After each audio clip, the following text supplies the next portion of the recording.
Welcome to another episode of Tool Talk with Sean. Yeah, okay, how's it? Thanks for that awesome intro there. I like talking about tools. So do I. Unfortunately, this has become a necessity. Oh, I wanted to point out, did you notice the vacuum cleaner is installed? Awesome. I see that, eh? Now we can suck stuff, yeah. Okay, yes, it's come to our attention that the Oaks are struggling a little bit with what's what and where to use what. So, if we can, just very quickly, if you can keep up. Masonry bits. Okay, we use these for bricks, mortar, tiles, porcelain, ceramics, things like that. You can identify these very easily with that tip on the end over there. Looks like a chisel. Looks like a chisel. Okay, again, the reason why we use a hammer bit or hammer action on our bit. Okay, this is a good example of one that's been used.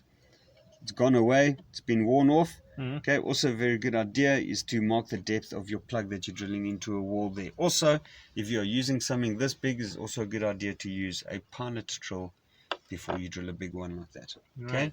Only brick, mortar, etc. Only. Okay, timber bits, only timber bits. We can't express enough. If it touches steel or concrete, anything like that, they are blunt, they're ruined, we can throw them away. Right, so Patty, we could have chosen a cleaner one. So anyway, this is called a spade bit. Okay, this here, you'll notice with all of these, all of them have got a little point on the end over there that is very specific for wood, that allows you to press it into the timber, which prevents it from pulling into the grain of the wood, correct. Okay, so that's what that is for. That is only what that is for. All right. These spade bits are quite specific for drilling through or for flat bottom holes. Very much the same thing over here. If you're drilling through, it's going to splinter less on the end. Okay, this is called a Fastener bit. Yes. Okay, it's a very new word to me. I would call it a router bit. But again, Does it go in a router, Sean? No, it goes in a drill machine, Right. actually. But Plunge bit. Would it not be called a plunge it bit? could be a plunge bit. It's It's used for mortising. Yes, correct. Because that is going to allow you to plunge and mortise up and down in your timber. Okay? All right, so these are quite specific. We use these specifically when we hang doors. To cut out the lock. All right. Okay? Please remember, only for timber. Okay? Coming over here, this is a double-ended flute. Okay, this is called a flute. Okay, these are specifically used for pop rivets. Okay, and they are also quite strong and durable. You can use these for a little pilot hole as well if you're drilling something a little bit bigger. Okay, again, just notice the different coatings on these. Okay, this is this darker one. These are usually high-speed steel. And these ones are usually a cobalt coating, but we don't need to get into that. However, what you would want to take note of is the difference in quality. Cheap ass stuff. This is FEW. If looked after, it's going to last us a very, very long time. That's a good quality drill bit. Okay. I can use this drill bit for wood, but it's not ideal. Not ideal. Steel, plastic. Yeah. These are for wood. This is what these are for. Correct. You can if you're stuck without anything else, but to prefer, we professionals will use these, Good. Okay. All right, so now coming on to our little favorite little bit, okay, with these Posi drives over here. Let me get a little bit comfortable. Okay, square bits. These are going to become very popular quite soon. Okay. A square Posi. Square drive. Sorry, a square drive. There you go. Square drive, look at that, with the square screw. Okay, these seat very, very well. Okay, these are going to become very popular. These particular ones is a number 2.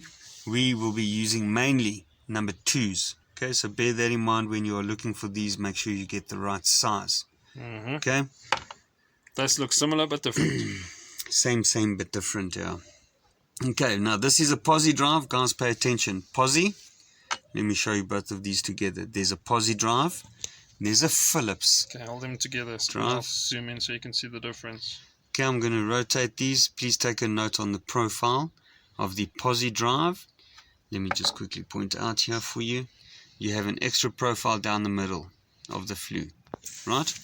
Okay, that there is specifically designed to sit into that notch in between the flares of the of the screw head. Okay, so once you put that together, works very nicely.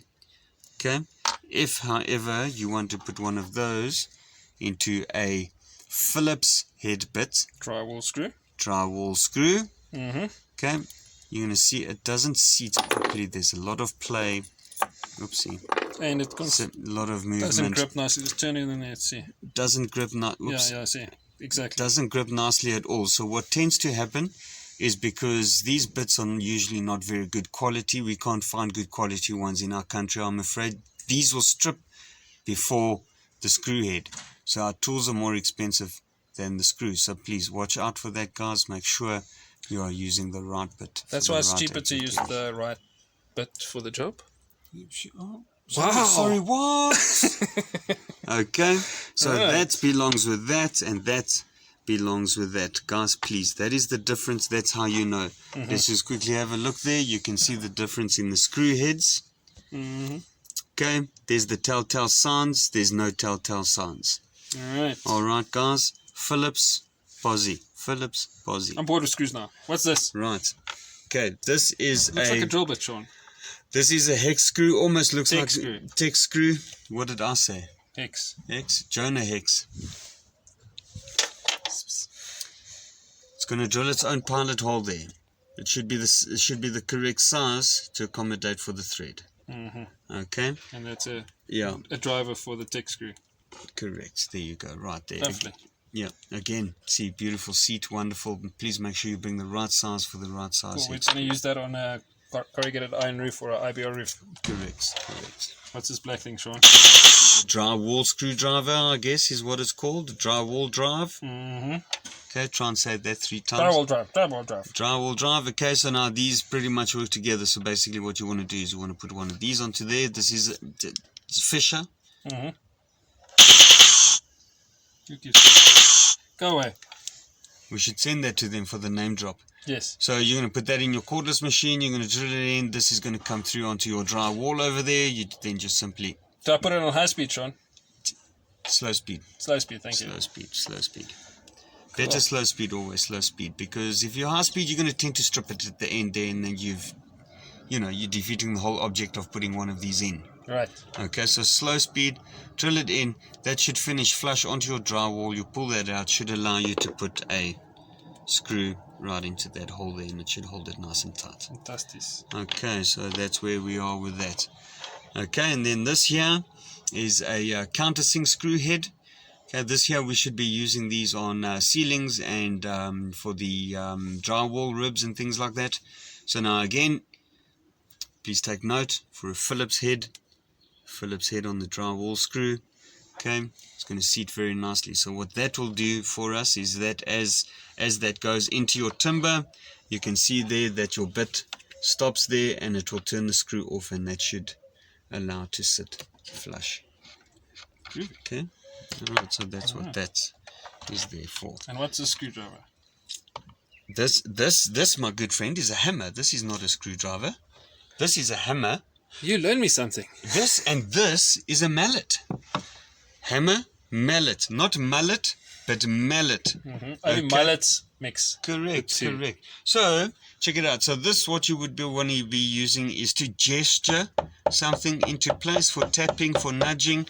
Okay, this is what you would want to be using. Again, guys, take note. Small hammer, small nail, small job is the point. Sorry, excuse me. So the point is, if you use the right tool, if you use the right bit, if you use the right drill bit, you're going to get the right result. The job's going to be easier. It's going to look better. You're not going to be struggling. You're going to look like a pro. You're not going to look like a mampara. So use the right tool for the right job.